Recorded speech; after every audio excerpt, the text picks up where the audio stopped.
I'm going to do a presentation, show a couple of videos, and lead a discussion.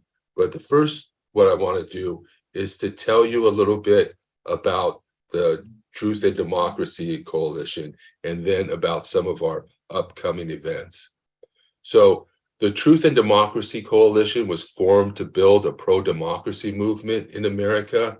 We educate the public about disinformation, teach people to be critical of the propaganda they consume, provide critical analysis of current events and social issues. We produce media and educational materials, hold seminars and meetings, work with other organizations, and organize events and activities geared towards building a pro-democracy movement in America. The coalition seeks to build communities of people of different faiths and ideologies to defend and promote democracy locally, nationally, and globally. We will have our second nonpartisan Red Pills men's group. And so what we do at that group is we talk about women, relationships, politics, and life. And at our second meeting, we're going to begin our book study of the book, The Rational Male by Rollo Tomassi. And we will begin with the first section of the book, The Basics. So to register, go to tinyurl.com/redpillmen. We will have the first of a series of planning committee meetings for our January 6th remembrance event. We are planning our annual event to remember the attempted coup and insurrection against the United States Congress. It's important to remember what happened and not let the horrendous actions of then President Donald Trump and his extremist followers work to overthrow our government and install Donald Trump as dictator for life. In order to resist authoritarianism in America, we have to keep the events of January 6, 2021 at the forefront of people's minds as we head into the 2024 elections with Donald Trump still the front runner for the Republican nomination. So we're going to be organizing an event in Whittier, and we will help others organize events in their hometowns. So join us by registering at tinyurl.com/Jan6, 2024. And then finally, be sure to check out our YouTube page at youtube.com/@Truth and Democracy Coalition. And be sure to like, share, and subscribe. So I'm going to lead a discussion about what's wrong with men and what to do about it. As a survivor of severe sexual abuse, I'm going to tell my story, address the problems facing men today, and talk about what we need to do to help men. So in this type of discussion, it's difficult to draw a line on what one should and shouldn't say. And a number of the issues are difficult to talk about. I don't want to name names or identify people, and I'm certainly not telling you everything. I'm only going to talk about things that are relevant to our discussion about men's loneliness and despair. I will try to find the right balance, and I beg your patience with me and with one another as we grapple with this difficult subject. Okay. So basically, I want to show you another video here, and then we'll go ahead and go to our discussion portion of the presentation. Today is an awesome video. I came across some amazing data that tracks changes in sexual attitudes and sexual behavior over decades. This is a real treasure. This kind of data is extremely difficult to find. Anything that tracks trends over decades with any kind of consistency is very rare. Like, look at this graph. This goes all the way back to 1937, and that is amazing to actually have data tracked for over 80 years. What you're seeing here is the percentage of men and women who were in love with their first sexual partner. Men are in the green and women are in the orange. As you can see, men are pretty consistent. It doesn't really change much. It just sort of hovers around 50% through all the decades. Women, on the other hand, have changed a lot. You can see that there's been this steady decrease and fewer women have been in love with the man that they lost their virginity to. Back in the late 30s, over 80% of women were in love with their first sexual partner. But by the time you get to 2014, that number had halved to 40%. That is significant because this may be the first time, perhaps in all of human history, that women are now less likely to be in love with a man that they lose their virginity to than men. But of course, they're going to continue with this mainstream myth that when it comes to relationships and sex, men are these disgusting hound dogs and women are these perfect angels and women are these hopeless romantics, and they'll keep pushing this line despite, the existence of that irritating thing we call actual data. Now, I'm going to show you a whole bunch of graphs in this video, and they all tell a very similar story, which is one of increasing moral degeneracy when it comes to female sexual behavior as the result of cultural changes. So if you like it when women are feminine and modest and they inspire men to be better versions of themselves by leading through example, you're probably going to find this video pretty depressing. But on the other hand, if you like data and you like graphs, you're going to love this video, so stick around. Okay, so continuing with this theme of women sleeping with men that they're not in love with, have a look at this graph. All of the lines that you can see plotted here indicate the year that's being sampled. So you can see the black line goes to 1971, and this green line here refers to 2015. As you can see, in younger women, there has been a massive change. Like just a few decades earlier, only 30% of young women would say that they would be willing to have sex without being in love. That's not that long ago, that's just in 1992. But now, 80% of women say that they don't care if they're in love with the person that they're having sex with. And it's only a tiny minority that look for that prerequisite of love. You can actually plot this trend. You can see that every single year, love gets less and less important when it comes to sex. And there's every indication that that trend is going to continue in the future. Now, you might think that this just indicates changes in sexual attitudes across the whole culture. We're destigmatizing sex, there's less shame, going through this sexual revolution. But if that was true, then it would apply culture-wide, equally to men and women. But if we look at the data, we see that that is clearly not the case. Have a look at these two graphs. What you're seeing here is the percentage of men and women who have had at least 2 sexual partners in the last year. When I'm looking at this data, I always find it most interesting to look at the youngest demographics, the 18 to 24-year-olds, because as the youth of the culture, they are the best barometer for measuring actual changes in attitudes. So if society starts to shift in their priorities and their beliefs, then those changes are going to ripple through the younger people first. Now you can see that for women, the number hovers around 35%, and that's pretty consistent. It's been that way for a number of decades. So you think, all right, well, that's not really interesting. It hasn't changed, it just stays the same. So that doesn't really indicate any shift in societal attitudes. Except that it does when you realize that for men, there has been a massive shift. And then you start to ask, well, why hasn't there been a corresponding change when it comes to the data for women? So you see here, decades earlier, for men, the number was similar to women's. It hovered around 40%. But now, in 2015, it has halved and is less than 20% for men. That is an incredible statistic. It means that young women are twice as likely as young men to have had 2 sexual partners in the last year. Twice as likely. That is a huge discrepancy, and it reflects women's increased freedom to be able to indulge their hypergamy. At first glance, you think, well, this doesn't make sense. Why wouldn't the numbers be equal? For every woman that needs to have sex, there should be a corresponding man, so the numbers should be the same. But what you're seeing here is the societal trend for sexual access to be concentrated in the hands of fewer and fewer men. As women feel empowered to indulge their hypergamy, they only want to sleep with the top men, which means that those really high status individuals, those men who sit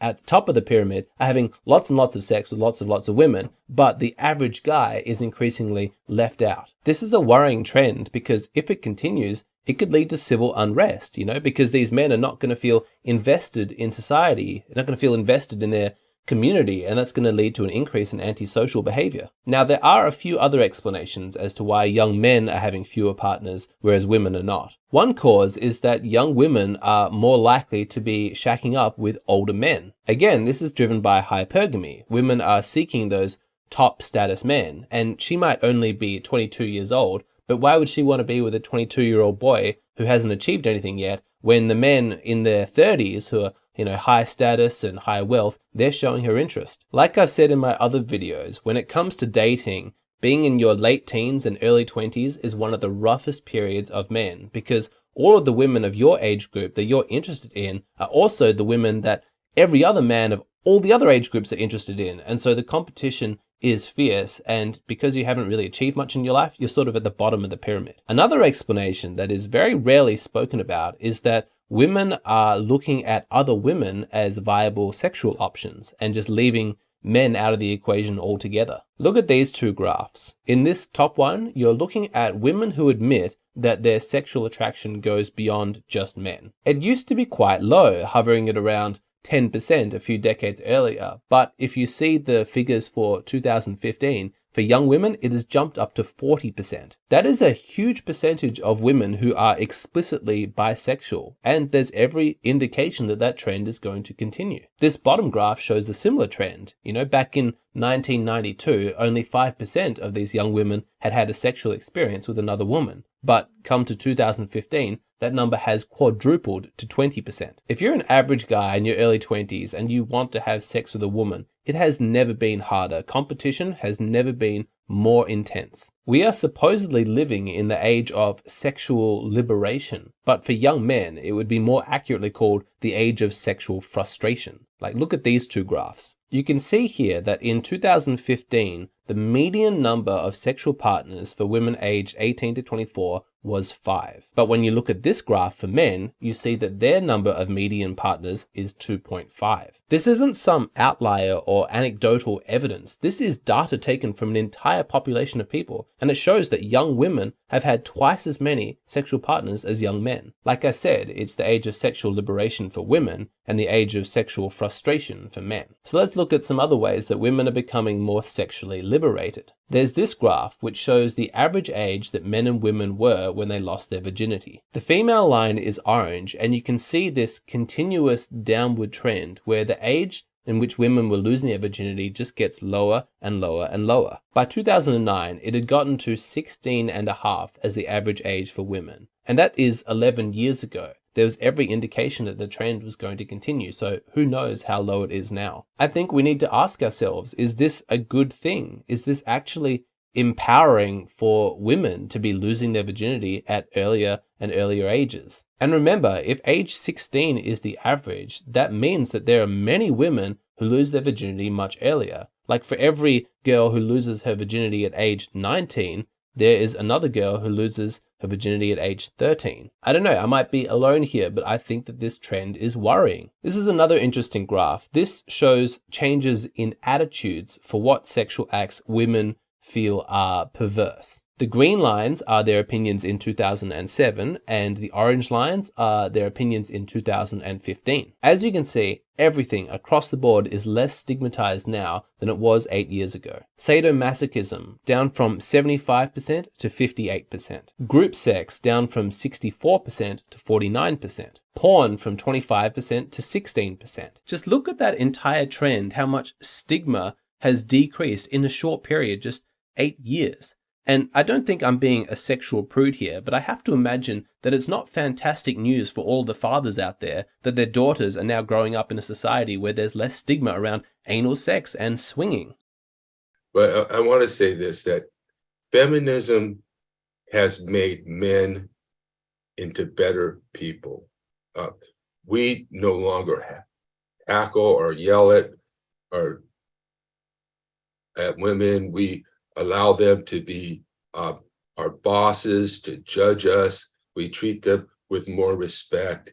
And we have had to grapple with our sexuality, with our tendencies in a way that women have not. Feminism has been very helpful to women. Women have gained more freedom. They can pursue a career. They get out of these abusive relationships. Feminism has been very beneficial for women. But as far as sexuality goes, things haven't changed in their desires at all. And so men are still faced with having to make more money, having to be dominant, but having to, the same responsibilities, the same criteria are being used to select men that were used in the 1950s. The only thing women have become now is more entitled to the only the best men to have sex with, exploitative. They're making bank off of men's loneliness and despair. You can't turn around without some scam, or you have to be careful about what some woman actually wants out of you. When you try and enter into a relationship, you go on these dating sites and you run into people who want to catfish you and try and ask you for money and scam you in some way, and abusive. I mean, in the sense that, well, they're pretty abusive when you go out on dates sometimes, and they're abusive their newfound power, their newfound freedoms.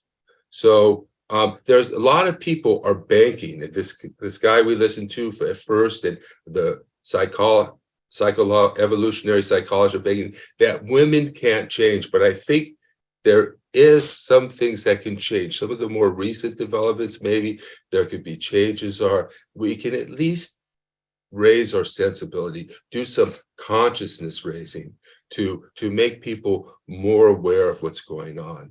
And that way, and maybe we can get to a point where certain things, like saying that women don't need a man anymore because they make their own money, such a ridiculous and horrible thing to say. What really, women don't need men's money anymore, but that's not what's being said. You know, our attacks on men as being the perpetrators of much of the sexual immorality in the world. So there's a lot of things that we can do, and there can be some change. How much? I don't know. Are women incentivized to change? Maybe not. But I think that we can make some changes, and we can certainly try to help men, and that's what I've been trying to do. So I want to take some questions. So Jeffrey, why don't you, if you want, turn on your camera, and then go ahead and tell us your story here. Thank you. I know since high school that people tease me about my feelings, saying I'd like to be a girlfriend, and then next thing, they just said, "Gotcha," you know, that kind of. I don't like being teased like that, especially when they play with my feelings. And yes, I was almost catfished one time through Instagram, but luckily they told me. Luckily, my staff told me that if it is a catfish attempt, they said request that they post a picture of themselves with a sign. That way to know if they are real and not a catfisher. She never did it, so I just blocked her. Oh, very good. Her, and I just hated the whole playing my feelings thing, being autistic and all. Yeah. And they just hated it. And as for those two people they were called the Columbine shooters. That just seeing them reminded me of a shooting I almost attempted. Almost attempted? Yes, at my college. Yeah. I was almost at the point. Just thinking about it just hurts me. I just almost committed a great sin. I'm just really trying to make up for it. Well, if you didn't do it, you're a long way. My fear stopped me. I spit it out what I was planning to do. Yeah. I was lucky I didn't go to jail. I went to the hospital instead. Okay. I'm glad. Eric, go ahead. Hi, yeah, a lot of this is sort of sociological and historical, and I'm just wondering, are you, Richard, aware of anyone who's leading any movement to maybe change marriage laws away from the no fault? But I'm not looking for just an automatic return to some kind of traditional backward thing. I haven't done that. I have not done that much research on it, but are you familiar with any movements to that effect, Richard?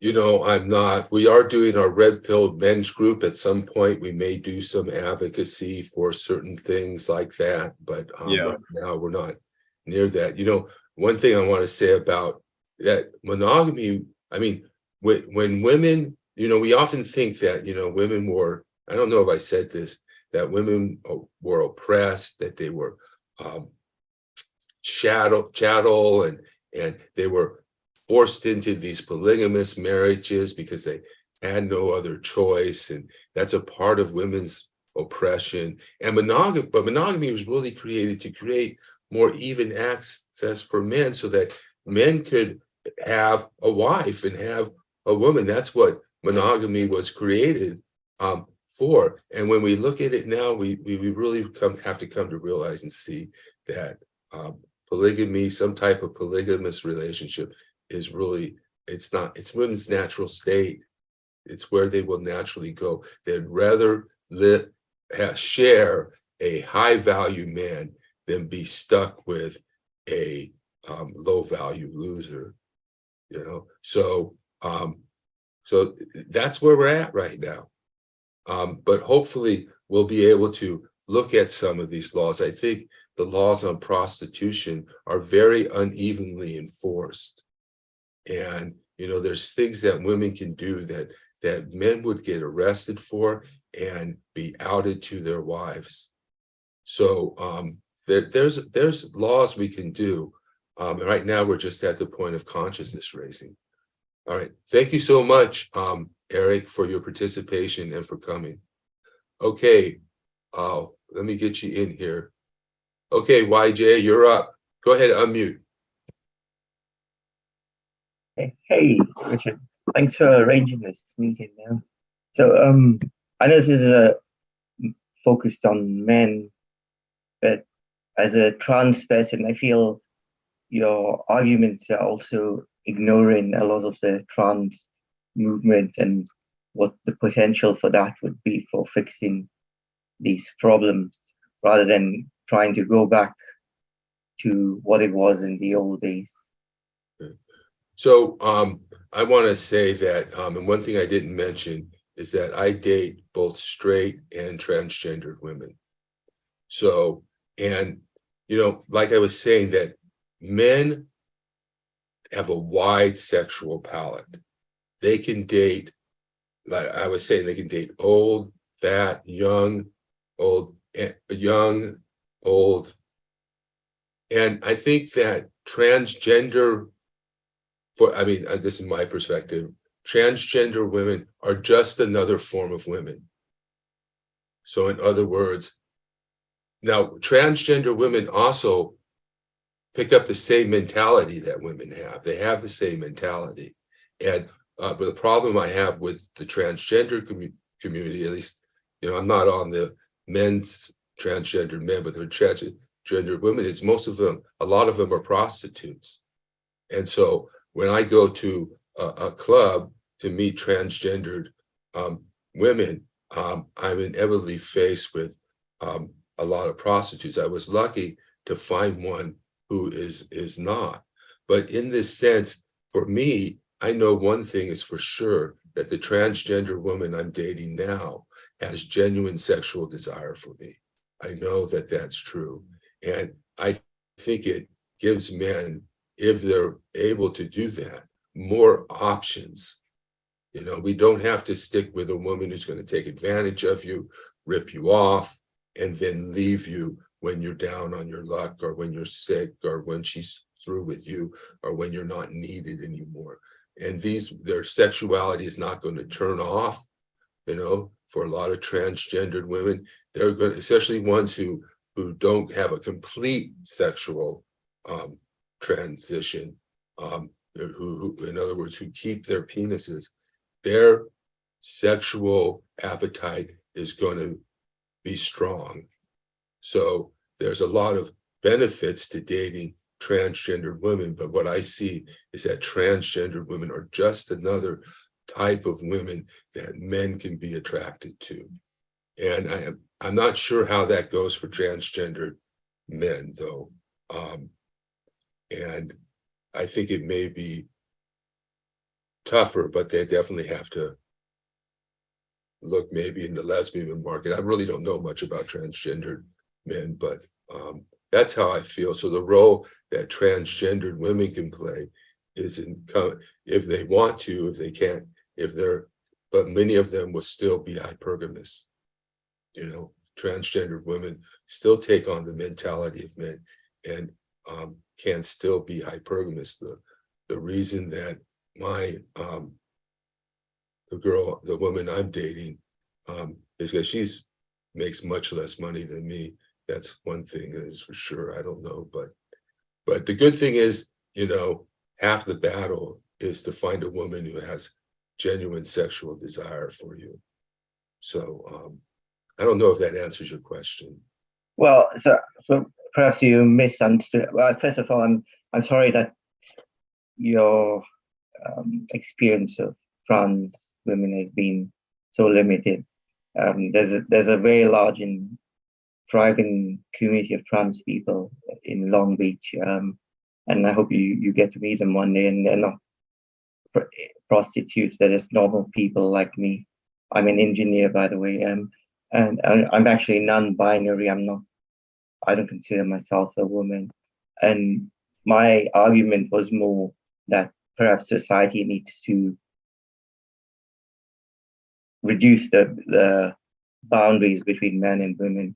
Maybe there needs to be less difference between men and women rather than trying to go back as you seem to be proposing to the old days and actually move forward. Yeah, that's one thing I'm not proposing. I'm not proposing going back to the old days. I'm just not proposing that. I think I would like to see women change. Ideally, I'd like to see women. I don't, like I go dating with women. It's like, what do I have to do? Commit my whole freaking life to you just to have sex? I mean, what the heck? Why are they holding? Just because I'm not a top tier man, are they attracted at all? So anyway, I don't know where that. So I would actually like to see some change in a positive forward direction rather than going back. And I think a lot of the red pill groups, their politics suck, and that's one of the reasons we're doing a nonpartisan one, so that we can get the politics right. But we can see how the situation is and what the evolutionary psychologists are saying, and we can see how our sexualities. I mean, I think men have changed, but almost all of us still have a Neolithic or a Neanderthal type of sexuality, and to some extent, and certainly women have that Neanderthal era sexuality. And so, but like the guy said, going back doesn't seem to be the answer. Only going forward does. And the question is really, what can we do to help men, right, who are going through this struggle? And then also, are women capable of insight and change? Are they capable of that? And so, no, I don't want to go back to some traditional thing, although it's important to recognize why those traditional things existed in the first place and not to just condemn them when we find out something is so different than how we thought. Does that better answer your question? Yes, thank you. Okay. All right. Thank you, YJ. Is your democracy flaccid? Then you might be one of the 330 million Americans suffering from erectile dysfunction. I get all excited about a new bill. Right when we're about to achieve a joint resolution. Premature capitulation. Filibustering just doesn't make me feel good anymore. Fortunately, the Freedom to Vote Act ends your floppy relationship with politics by empowering everyday citizens and healing our democracy. Talk to your senator about the Freedom to Vote Act and demand more satisfying elections.